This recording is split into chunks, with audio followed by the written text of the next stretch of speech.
Would you offer a fresh bottle of tequila and a lit cigar to a skeleton just to make sure your bank account stays fat while your rivals go broke? In the narrow, claustrophobic alleys of Tepito, where the air smells like burnt sage and diesel, money is not just a currency, it is a hungry ghost that needs to be fed. Forget those weak tips about not putting your bag on the floor, because in the heart of Mexico, the hustle is a blood sport and the rituals are far more visceral. If you walk into the Mercado de Sonora, you will see men in leather jackets rubbing stacks of pesos against dried hummingbirds and spraying them with cheap amber-colored perfume to make the cash stick to their fingers like glue. This is not about saving for a rainy day. It is about dominating the flow of power. The secret to Mexican wealth rituals is that they treat money like a wild animal that can get bored and wander off if you do not keep it entertained.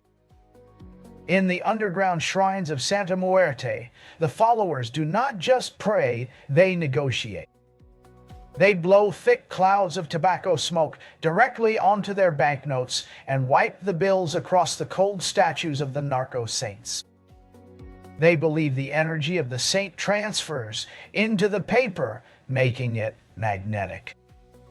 If you ever see a Mexican businessman suddenly stop to rub his hands with a mixture of cinnamon and coarse salt before entering a meeting, he is not trying to be clean.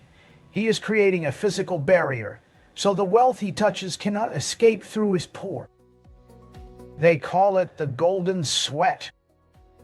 One of the most intense and hidden customs involves the use of 7 different metals buried in a glass jar under the entrance of a business. But here is the kicker. They do not just use any metal, they use coins that have been stolen or found, because they believe that money that has already moved through the world with speed carries a faster vibration. If your cash stays still, it dies. That is why you will see people in the markets throwing small coins into the street after a big sale. They are not being generous, they are paying the tax to the spirits of the pavement, so the next big score finds its way back to their door. It is a constant cycle of giving to the shadows to keep the light on the gold.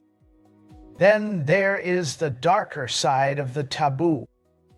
You will never see a person who knows the old ways counting their money in front of a mirror. They believe the mirror splits the soul of the currency and makes half of it disappear into the spirit realm, leaving you with only the illusion of wealth. And if someone dies with a debt, it is common to tuck a few coins into their clothing or even their mouth. This is not for the afterlife. It is to ensure that the debt does not crawl back into the world of the living to haunt the family bank accounts. The smell of copper and sulfur hangs heavy in these rituals, and the sound of chanting often gets drowned out by the roar of the city outside. To the outsiders, it looks like chaos, but to those who live it, it is the only way to survive a world where the currency can be as volatile as a gunshot. They do not just spend money, they anoint it, and they do not just earn it. They hunt it down with the help of the divine and the damned.